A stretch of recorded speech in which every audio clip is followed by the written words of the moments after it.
It's Chainsaw Tuesday! This week we had something really special though. Not only did we get the start of, honestly, one heck of an awesome fight between Yoru and Black Chainsaw Man, which I am pretty sure introduces a new devil to the bestiary.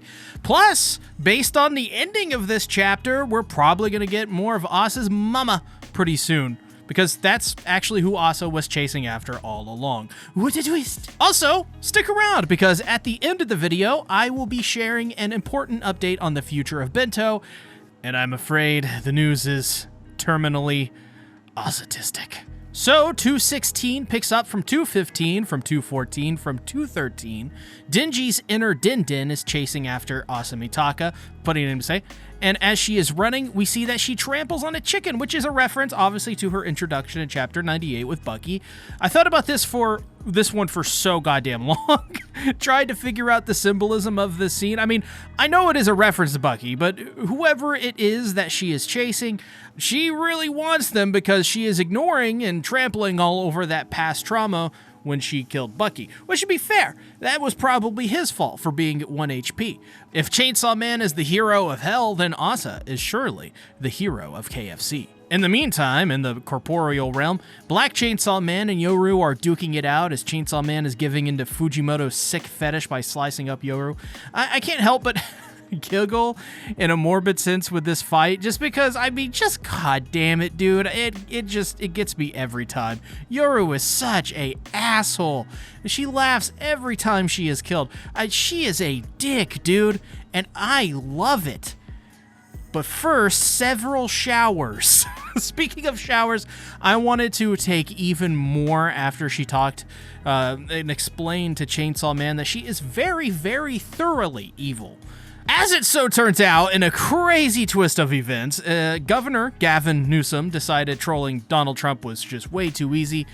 I get it, it is, and needed a break. So Yoru decided to make a contract with the governor of California. So in exchange for the state being spared her wrath, her death will be covered by the citizens of California.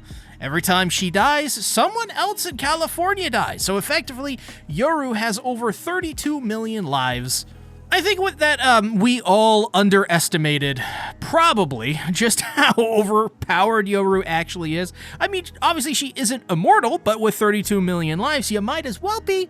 I think at this point we can probably start talking about that question again of who is more powerful, Yoru or Makima. I mean, I honestly am not gonna front here. I was in the Makima camp. Not like that. I was in the Makima camp for a while.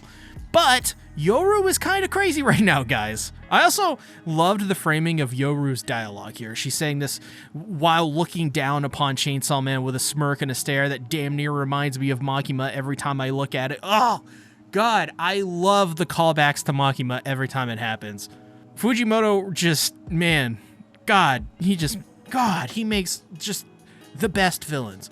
In fact, ever since Yoru defeated the Falling Devil, I actually think Yoru more and more is starting to look and even act like Makima. And that's smart because it is using imagery of the past to build up and connect these two characters, which Fujimoto should do. He should take advantage of that. I mean, I love it when we get characters like Yoru who have a connection to other characters and start to take on their visual motifs and some of their behaviors. The other reason is because Fujimoto clearly loves Yoru more than he loves his home planet, because that guy is an alien. And he's Gege Akutami, which explains that JJK sequel, I guess. But really, though, imagine living in this world, living in California, and as you watch the news and see Yoru getting sliced, you look to your left and, well, Bob the Builder is dead on the floor. I mean, that's one terrifying way to go out, and even more terrifying to probably witness. I mean, just goes to show that Yoru, despite all of her quirks and charms, is very evil and stinky and not playing around at all. I mean, she really does plan to sacrifice everything and everyone just so she can wage a war with her totes not boyfriend, guys. I mean, she totes doesn't like Chainsaw Man, right, guys? Right? She then calls forth the Accident Devil and uses it to create a chainsaw whip, which is so funny on so many levels. Guys, do you get it? Yoru is using a chainsaw whip to whip Pochita and Denji because he's been a very naughty boy. This is another Makima callback! Also, can Fujimoto be any more clear about how much he wants to be whipped by his characters? Also, how much of a sub he is? And also, gotta say as well, this art was banging this week. I mean, Fujimoto recently seems to be upping his game as this arc goes along, but this is probably the best one yet. I mean, you can tell he's getting super invested into the story and what he's doing right now. And that makes Chainsaw Man feel much more chaotic and urgent, right? Like at any moment, you can see the return of an old character, a new devil to the, like with the Accident Devil, or just something insane happening in the world building. I mean, let me just give you guys my perspective. I'm not an OG, right? I started covering Chainsaw Man about 20 or so chapters into part 2, and I have never seen this series feel so alive than it does right now. I mean, it gives me those goosebumps just every time I turn the page recently. I don't know what to expect in a way that I haven't known what to expect before. It's crazy. It's insane. I love this. And because of that, we get the Accident Devil, which is such an incredible concept. It is, I guess, like a female devil that seems to be made out of, well, accidents. Car crashes, buildings, bridges, roads, chains, fences, you name it. It's probably there. And we get peak Fujimoto face, you know that thing that he does where the girls scrunch up their faces and they look like they just got brain freeze? You know the one. It's beautiful, and Jesus, good God, this art is just, I need a figure of Yoru using her chainsaw weapon in this panel specifically. I will pay $250 for it. I'm not even kidding. This is the one I would do that for. She just ravages Chainsaw Man, though. Whips him into shape. And even sends him flying into a building with Yoru quickly following up and slashing that building in half with just this devilish smile. I mean, I actually really like this art here a lot. It reminded me so much of those times, like when Dragon Ball Z, like the original anime, or like even the manga, where Toriyama would just click in and lock in. It's the very first thing I thought of, and it just got me so hyped looking at Yoru. Just, oh God, decimate this poor dog. Is this what this was like reading Weekly Part 1, by the way? Like, also, bro, don't even get me started on... Okay, I'm starting. Yoru's smug self-satisfaction at all of this chaos and destruction she is causing. That face, man, she made was brilliant, because I think for most of Part 2, when Fujimoto drew Yoru, to me, she felt like a different person from Asa in terms of the visuals. Like, I think that was to probably make the separation much more clear so people aren't confused. But like typically when Yoru comes out, I think she takes more features of her sisters, particularly Makima, but mostly Nayuta, I think. And her chin and jawline seem to be a bit more rounded than Asa's. Because Asa, on the other hand, I mean, it's her because her face has this sharp chin and jawline. I mean, I just felt like this art blended the two here, and she looked more like Asa in these two shots than she has in a while. Considering that, by the way, she is literally Asa. But, Plus, she reminds me with those eyebrows and gigantic eyeballs a little bit of Fumiko Mifune here. The diarrhea woman, the STD devil, the Toga Himiko of Chainsaw Man, walking reminder to shower, the girl I thought would die in like 2 weeks but still hasn't. Fumiko Mifune, But just because Yoru is immortal doesn't mean that Chainsaw Man can't fight back, or won't, I guess. He slices open Yoru's guts and lets all of the blood spray out in a fountain as we see... Oh my God, this image was great! Just the chainsaw whip around the edges, and it's so freaking good. I mean, I'm gonna say it again, but Asa, she looks so much more like Asa here than she does Yoru, and for some reason, that just stands out to me. And we see again 2 men die while Yoru is unaffected, happily getting sliced up over and over, only to heal and do the same thing back to Chainsaw Man. I mean, I am just obsessed with the art in this chapter.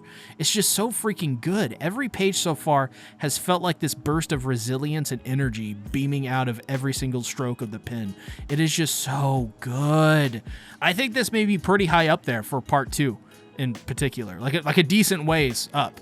This is on par to me with stuff you'd see in the Falling Devil arc, or even like the beginning of Part 2 with the school fighter, whatever. So the chapter ends on a huge note. The person Asa was chasing after all of this time is none other than her mother, who is literally doing the Yoru pose, by the way. You know the one? I mean, you know the one.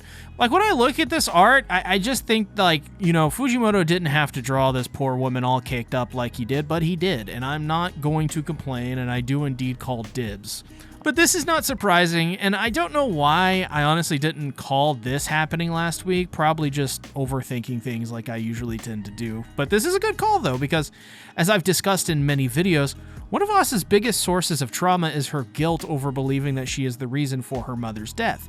So if she can have a conversation with her mama, and a gigantic emphasis on mama, indeed, and confront the trauma and actually face it, then I think we are taking a massive stride and forwarding her character. I'm not going to say we'll for sure see this massive character development or whatever, because I'm not ready to make that bet. And also, that's like a lot to put on a single chapter. but I do think we will have a clearer picture on what we will see from Asa in the future and where she stands in this war that is being waged. And it is there that I hope we will get the starting blocks to Asa taking back her autonomy from Yoru. All right. I've got some theories. So I wonder, maybe Asa stepping on the chicken is symbolism for Asa ignoring or being able to set aside her past trauma in order to chase the thing that she's really been yearning for, which aptly the chapter is titled Yearning for Her Mother. Because the visuals of her trampling on something to me shows a lack of respect or care, like she's so caught up in what is in front of her, she doesn't notice Bucky beneath her feet, she's acting urgently.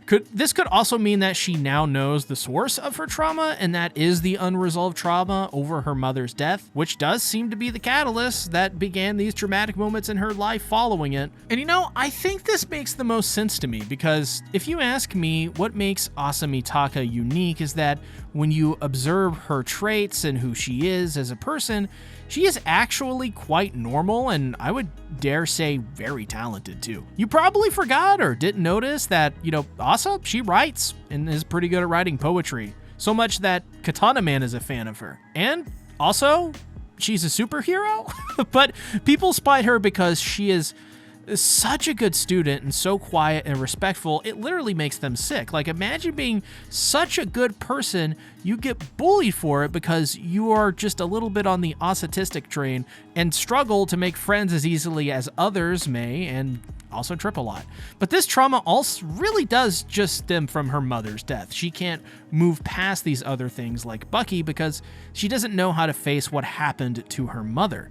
She just thinks that she killed her, or were responsible for her death, right? And ignores it, leaving it unresolved. Now, this creates a situation where Asa is not able to leave her shell and flourish. It's really, if you think about it, it's not a shell. It's not like something you can easily crack, because if it were so easy, she would have done it. It's more like an iron dome, just like Denji, actually. In the middle of that iron dome is an inner child that is traumatized. She has to go back to the core of who she is, inside the Death Star, and face it so that she can start moving on and flourish like she is very clearly able to do. I think that these next upcoming chapters are going to be very, very well written and give a ton of insight into these things. Captain Obvious, I know. And I think I may cry a little too, because it is just, I don't really think you guys understand how much I love Asa Mitaka. Like, it is crazy how much I relate to her. Like, basically everything when we're talking about her pathology and her behavior. Of course, I do not have a psychotic war devil inside of me, but if I did, that is what I would say to try and fool you that I didn't, which I don't, but that is what I would say, though, to try and convince you I didn't. And I think that is why I am so attached to this character. I just see what she represents, and to me, she is a perfect representation of the people who are like me. And that is rare to have in art sometimes, especially when we're talking about something as how closely I relate to Asa Mitaka. But all in all, I gotta say that this chapter is just one of the better chapters of part 2. I mean, it was just so damn great. And if this is how this arc is going to be from here on out, then I think we are in for one of the best moments in part 2 thus far.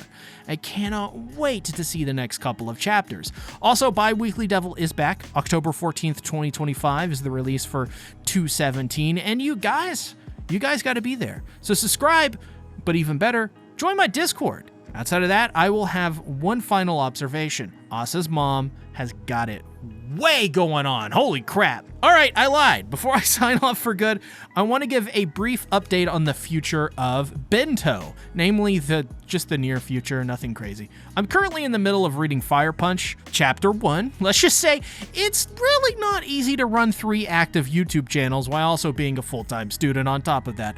I am really tired. Like, holy crap, I probably need to hire some editors or get some help, which I don't know how to do, so I'm just tired. But I do plan to launch my first episode in my Fire Punch review series probably next week. It will be a token of my appreciation and made with love and a lot of care, but if I don't hit that deadline, I will at least upload what I have finished thus far as an unlisted video, and I'll post it on my community tab, my Blue Sky feed, my Patreon feed, and my Discord. So another reason to join that, I guess. I also, just for the future, am planning to do a review of all of Tatsuki Fujimoto's short stories, and I decided I will be doing them in individual episodes and like in-depth format. I'm also in the midst of conceptualizing a video for Goodbye Eri too, but that will probably be out in 2016 at the earliest. I may also do a gender reveal soon too, but we'll see. If you made it to the end, here is some more Chainsaw Man content from me. Also, drop some orange hearts to let me know you made it to the end. And join my Discord as well. We need more people. Make it a great day or not. The choice is yours.